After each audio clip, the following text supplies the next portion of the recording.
Hello and welcome to Forward Boldly. I'm your host, Christine Niles. Today I am delighted to welcome to my show my good longtime friend, Jesse Romero. Many of you know him.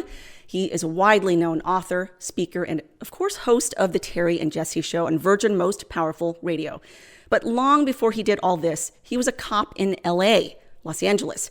And he actually had some very, very interesting encounters that we're going to get into in this show. Preternatural encounters that actually sort of kickstarted him from being a lukewarm Catholic to a very zealous Catholic on fire for the faith, traveling all over the country, evangelizing. And the book of his that he authored, which I just ordered, it's The Devil in the City of Angels, of course, meaning Los Angeles.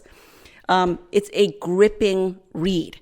It is a compilation of his encounters with the demonic as an LA cop. And one thing I will tell you is do not read it before bedtime. I made that mistake. It's, you want to read it during the day, because if you read it right before bedtime, it might, you might have a hard time falling asleep. But Jesse, it's wonderful to have you on the show. Welcome. Thanks, Christine. Thanks for inviting me. Sure. So how long, if you could just let the audience know, how long were you a police officer? I was a cop in Los Angeles at the Sheriff's Department, the largest Sheriff's Department in the world, for 20 years. And I just, after arresting Catholics day in and day out for 20 years, I got fed up and I felt God was calling me in another direction, a strong sense that he was calling me not to evangelize Catholics. And so I kind of reinvented myself, repurposed myself, and became the Billy Graham in the Catholic Church. That's great. Could you, so let's just dig right into it because our time is limited. You were a guard in a maximum security prison, isn't that right? Yeah, for the first couple of years as a sheriff, you have to work in custody division, and I worked in the largest county jail in the world, Los Angeles, which holds about 11 to 14,000 people at any given moment. So you had some very interesting encounters in the maximum security prison. Could you discuss some of them, especially that one about the individual who couldn't say the words that you had asked him to say? Okay, this is where things started turning around for me. And I started going from a lukewarm, woke, liberal, Southern California, Roman Catholic Christian to a Catholic that was now awake and little started pursuing and falling in love with Jesus Christ more and more in the church. So I graduated the academy in 1982. My first unit of assignment was the Los Angeles County Jail Custody Division, largest jail in the world in 1983. I was working a section of the jail called the Mentally Ill Offenders Unit. That's where we have all the worst inmates. You have most of them are pretrial, but they're the sociopaths, psychopaths, serial killers, mass murderers. I remember before going to work, I went to Holy Mass. I never missed Mass on Sunday, even though I probably didn't believe. I just kind of went more out of obligation because that's what all Hispanics do in Los Angeles. We go to Mass on Sunday, even though it's not really in our heart. But I remember the second reading at Mass, I heard 1 Corinthians 12:3. It was a priest actually proclaimed the gospel. There was no lectures back then. He said, he quoted that St. Paul said, "Therefore, I want you to understand that no one speaking by the Spirit of God ever says Jesus be cursed. And no one can say Jesus is Lord except by the Holy Spirit." I remember I left from Mass, drove to work, and I'm arguing the whole time with St. Paul. I'm saying, come on, anybody can say Jesus is Lord. That's just not true. The Bible's just wrong. I'm a 21-year-old liberal, okay? Right. Malformed moral conscience, just hanging on to my Catholic faith by a thread.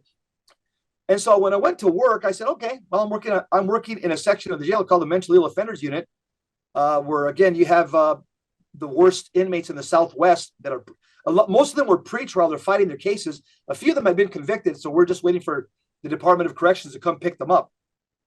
So I said, I know what I'm going to do, because I have to feed them. One of the jobs is you got to kind of high paid babysitter. You feed them, you give them magazines, once a day so they can read.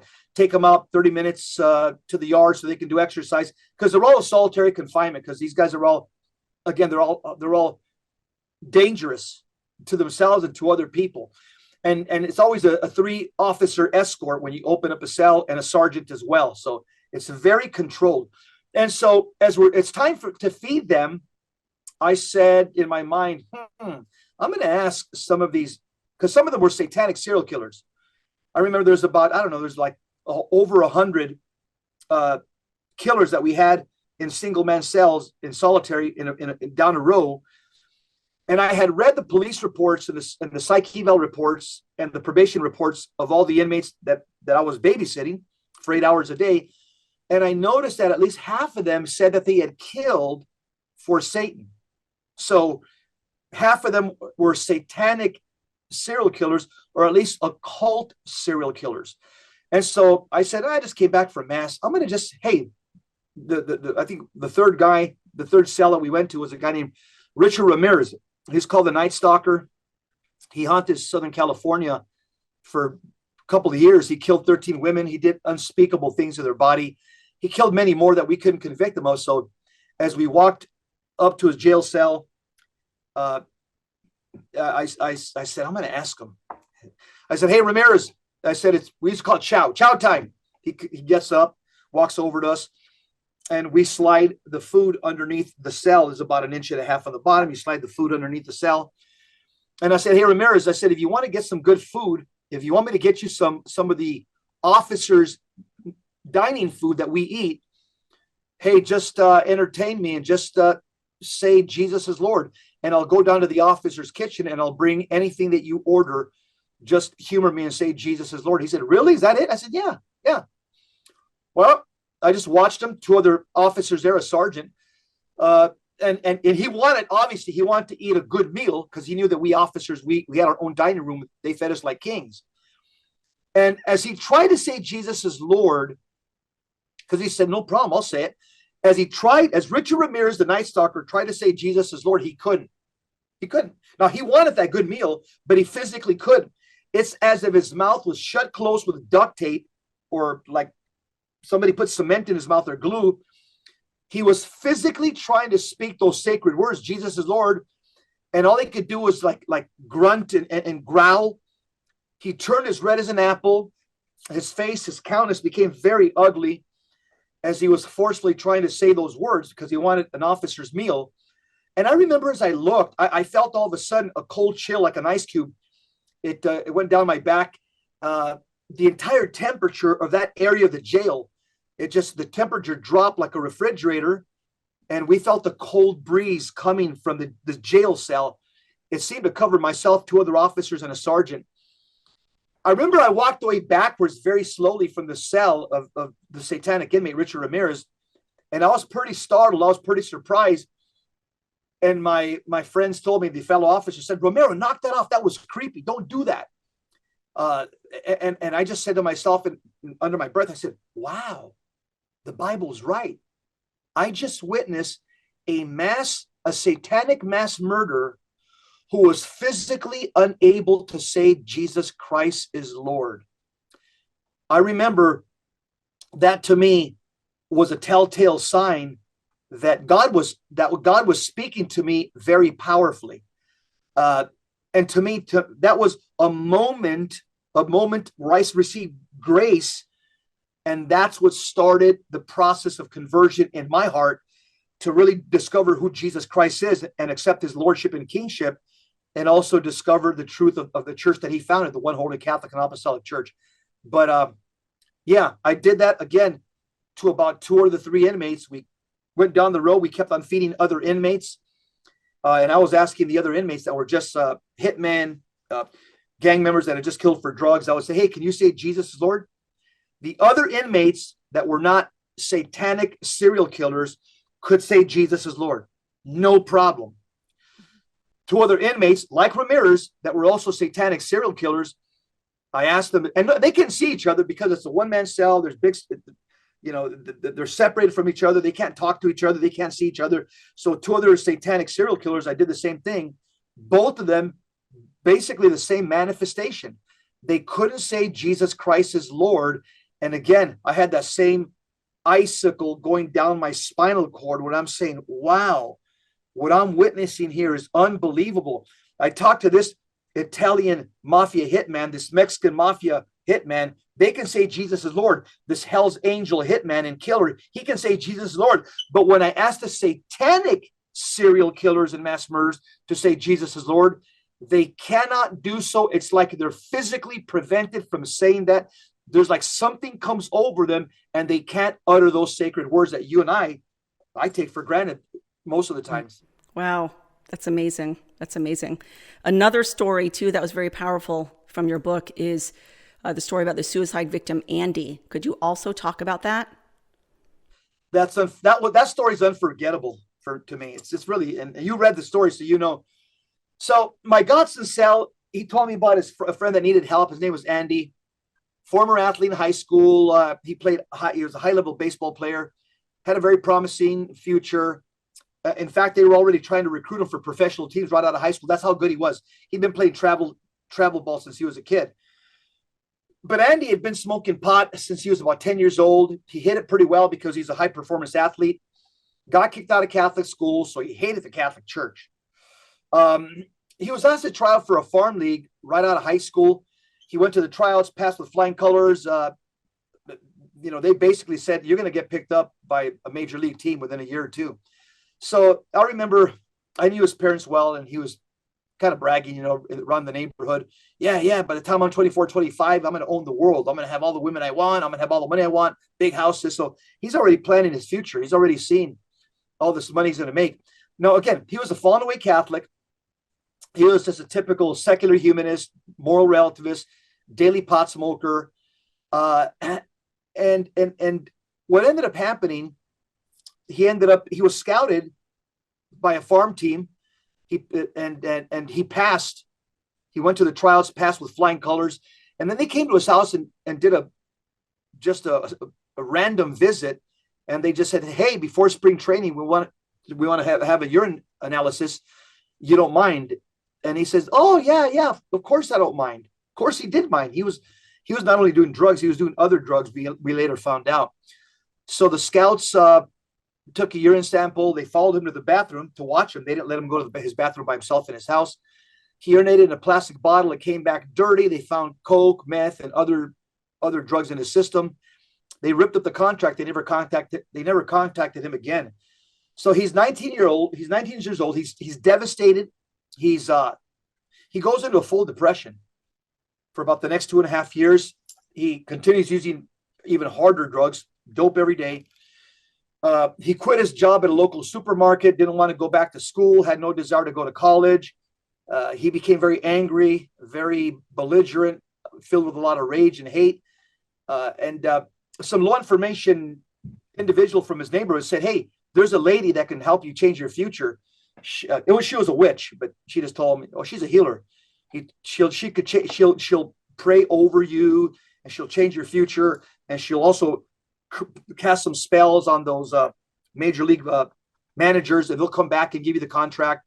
But it's going to cost you $200 every time you visit her." So Andy went, consulted this witch, didn't know it was a witch. This witch says, if you want my curses to work on you and over these guys that ripped up the contract, you got to go through a black mass and you got to give your life to the devil, and then all my spells will work. Well, since he didn't know his Catholic faith, he didn't know there was anything wrong with going to a witch. He just didn't know. He was baptized naked in a pot of hot oil. He made a profession of faith to Satan, and all kinds of other things that are in the book that you could read about that are quite hair-raising, some of the things that he did. Eventually, he shaved his head and put a tattoo of a goat's head and a pentagram on the top of his head, which is the mark of Satan. He tattooed it on the top of his head. And he participated in all these satanic rituals, and they told him, the more you participate, the stronger the witch's curses will be, and the baseball scouts will change their mind and come back and give you the contract and sign you up. And so he painted. His parents told me that he painted his room pitch black. All he listened to was dark, profane music, disordered music all day. His behavior went from bad to worse. He became violent, started punching holes all over the house. I remember one time I went to the house, the father invited me, broken doors, broken tables, broken chairs. He'd attack his parents. every single wall in the house had 2 or 3 holes. The dad wouldn't even fix them no more because he just couldn't keep up with it.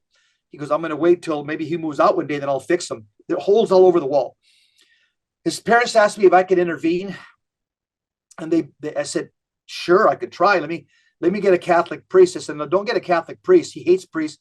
He'll cuss them out. He'll spit at them. He'll get physically violent with them. Can you try to talk to him? I said, okay. I said, I'll do what I can.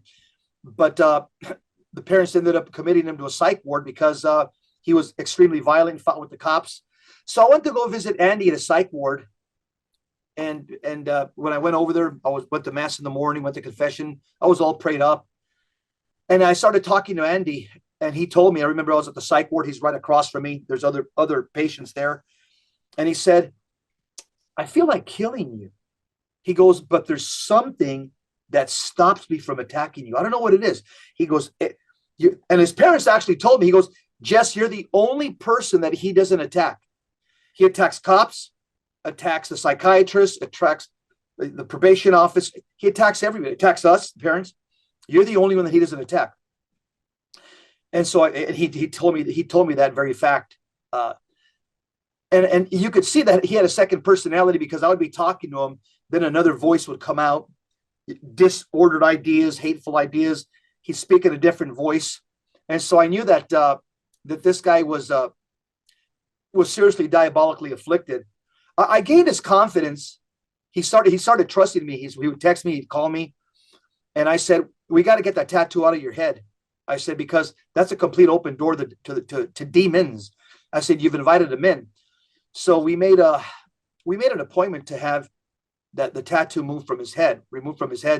And he would tell me, he says, I hear voices all the time, Jesse. He goes, and I said, what do the voices tell you? He goes, they tell me, kill my parents, kill yourself. You're worthless. You're hopeless. You're a loser. End it all. He told me these voices tormented him day and night, like a bad recording. And he says, in order for him to pacify those voices, he smoked dope, marijuana, to calm him down. And so I told Andy, you need to come back to the Catholic Church if you want to free yourself of all this. He goes, I haven't been in a Catholic church since the 8th grade when I got thrown out for insubordination by the principal and a priest. I said, why were you thrown out? For smoking marijuana? Back in the boys' room back in 1995 when it was still taboo. And he would tell me that the tattoo on his head caused him acute pain. He says he felt like spirits were entering his body and leaving his body from the top of his head. I said, well, that's a complete open door to them. And so I finally got a hold of a priest, and I told him about the case. He says, let's see if you could get Andy to start catechizing him. He needs to be catechized. He needs to be evangelized. He says, because to pray over somebody like him, that's a complete secular human, there's going to be little progress. Catechize him at least so he can understand the power of the sacraments, confession, Holy Communion, the power of meditative prayer. I'd like to take a moment to thank our sponsor, Real Estate for Life. Are you looking to buy or sell a home? Maybe you want to move to a more family-friendly place?